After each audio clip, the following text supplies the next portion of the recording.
Good morning. It is day 16 of my journey and I'm alone.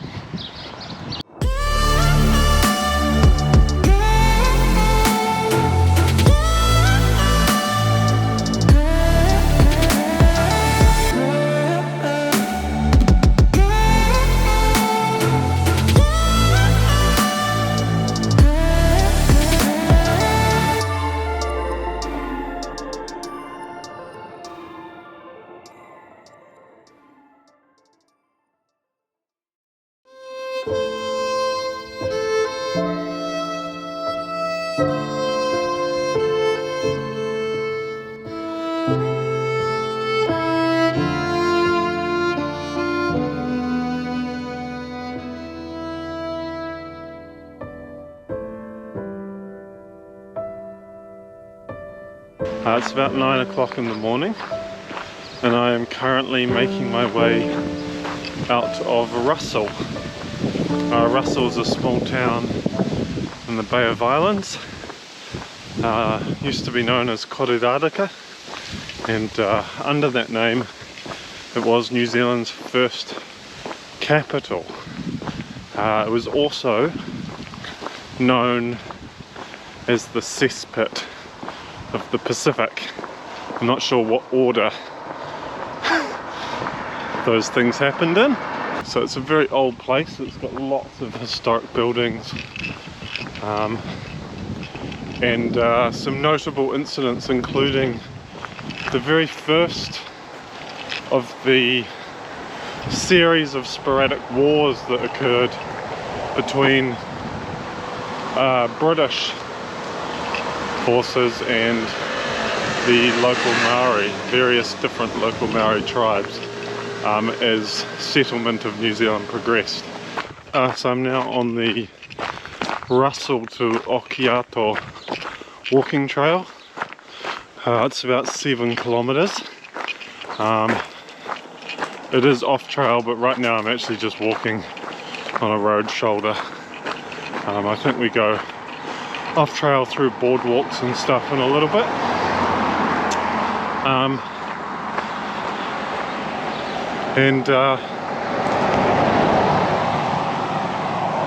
Then from there I'm on to a road walk for the rest of the day, which is, I'm not sure exactly how far, but it'll be a good 20 k's I think at least. This is basically to detour around Russell Forest.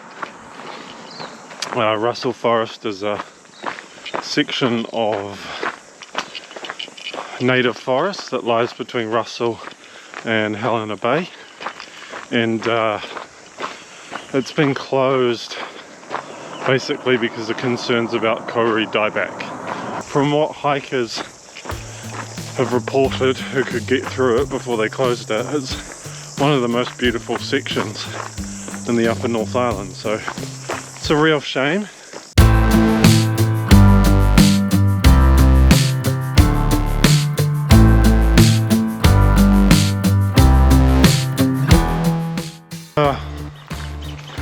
Feeling a little frustrated, not my best day today.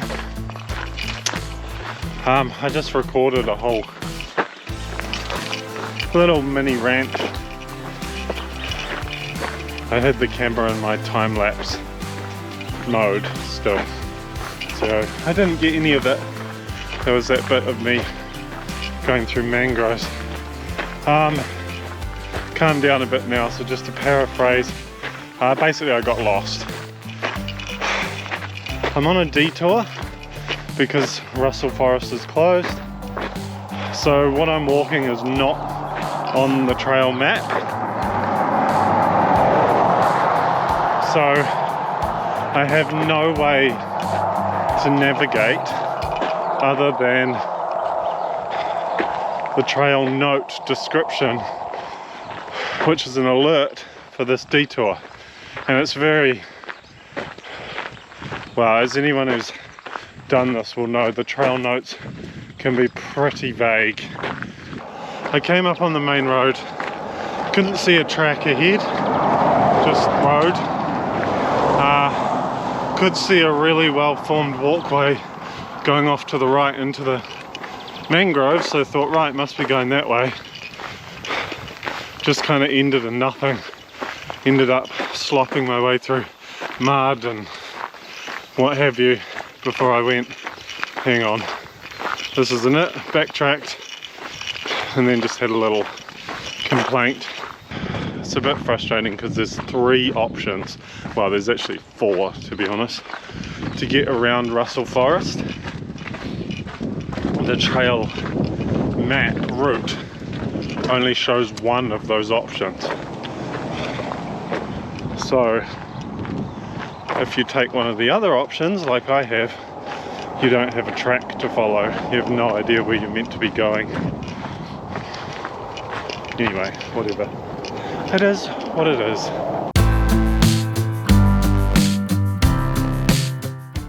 This is a much better way to be walking through mangroves. Oh well. Would have had dry feet instead of shoes that are now black.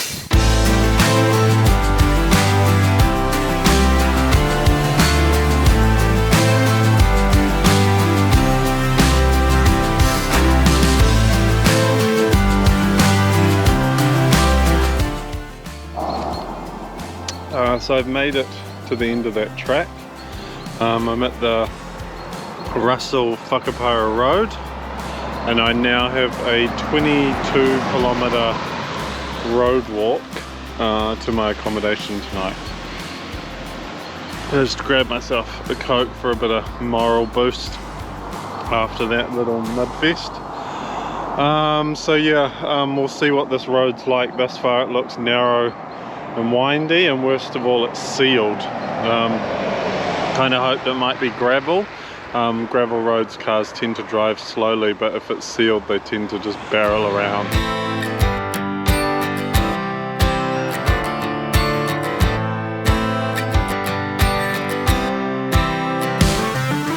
Hey everyone, so I just found a little grassy patch, so just taking a wee break. I have been on the road for a little over 2 hours. I got about 500 meters until I'm back with the official TA trail.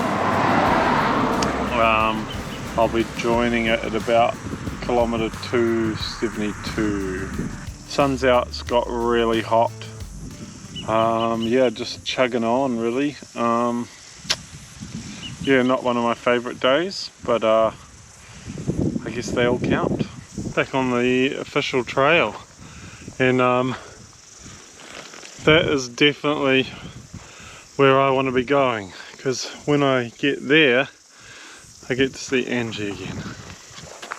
So I'm finally off the sealed road and I'm onto gravel. I much prefer a gravel road.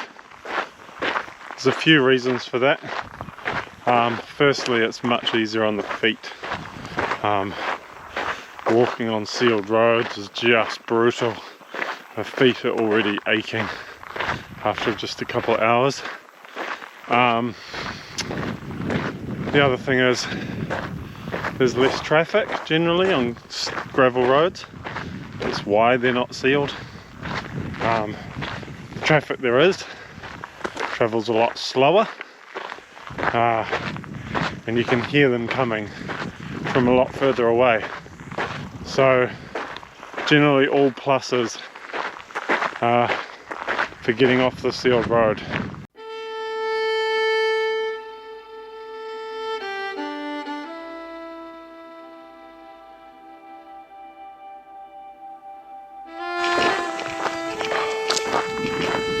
So now that we're on this quieter road, I suppose I should address the old elephant in the room, which is where's Angie? Why am I on my own? So just a little background, basically on our walk from Ahipara to Kaitaia, both of us, our feet were just absolutely broken from the beach. But on that very sketchy bit of road, at one point we had to very rapidly dive down a steep bank into a ditch to avoid a truck. And Angie hurt her ankle doing that. I think she probably rolled it or wrenched it or something. Her feet were so sore it was hard to kind of identify any particular pain as being an injury. Anyway, so we had our 3 0 days in Kaitaia. She thought her foot felt pretty good. So we set out on the next section. It was a pretty brutal section. A lot of road walking, a lot of really long days. And but her foot was doing really well, so every day it was still sore, but every day it felt good for a bit longer. We always went much faster first thing because her foot was better then. But by the end of every day she was still in quite a bit of pain.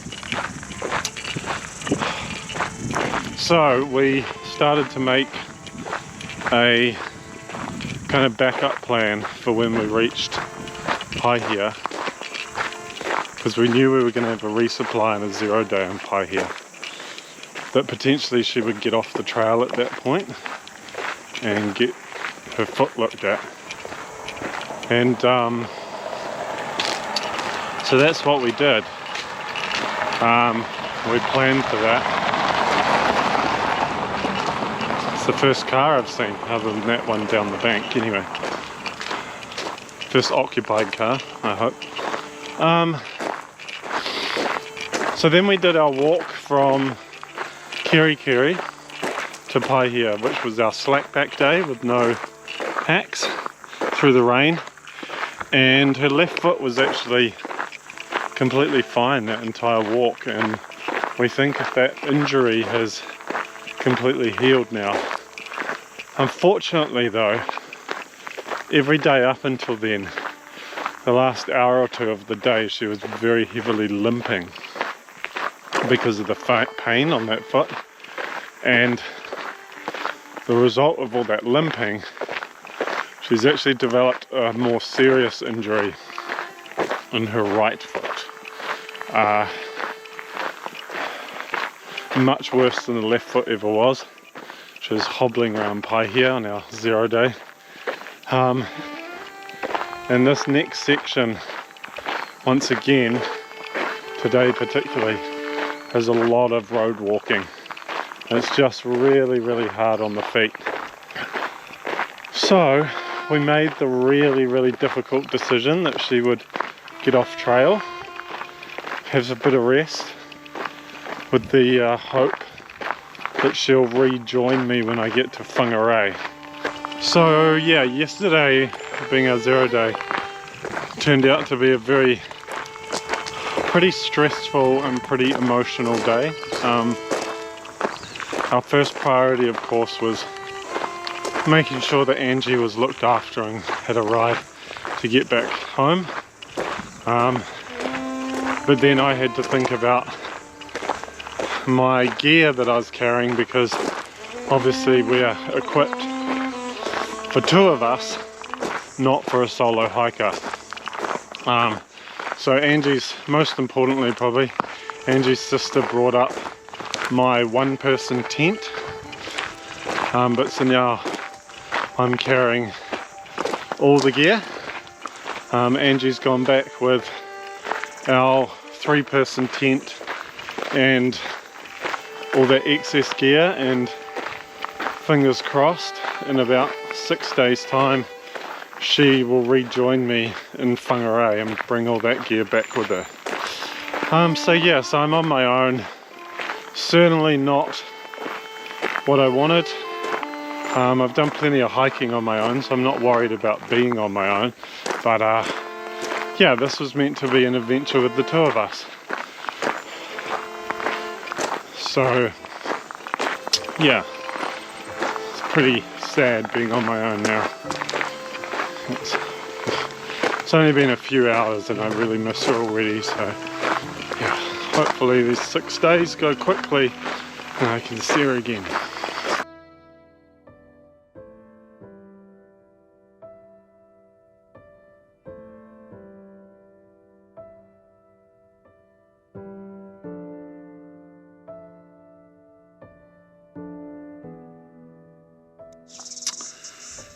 Hey, so I've made it to this place called the farm. I finally worked out where I should camp, so I'm in this little setup.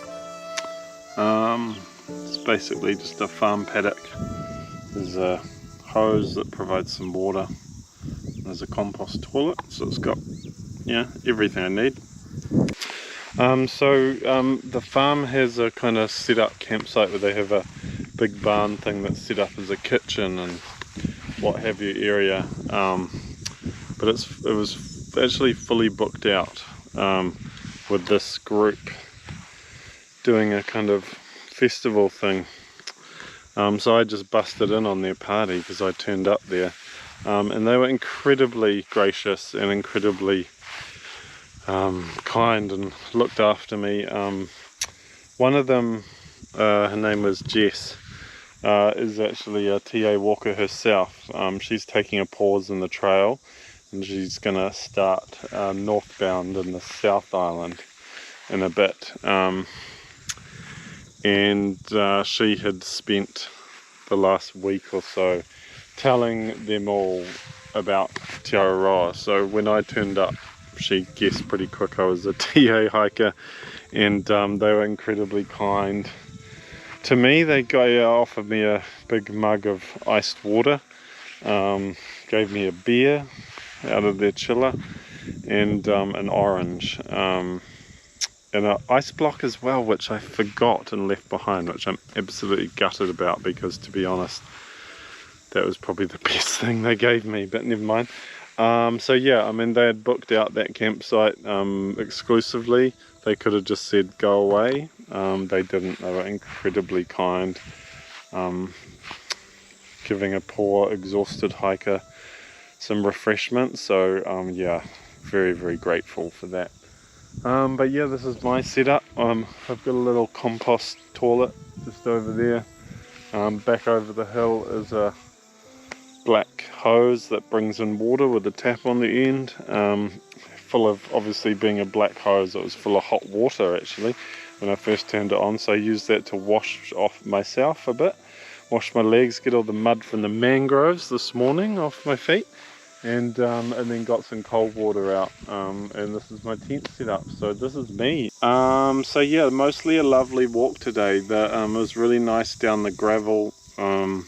Didn't enjoy the sealed road, almost got taken out by a car on this last section.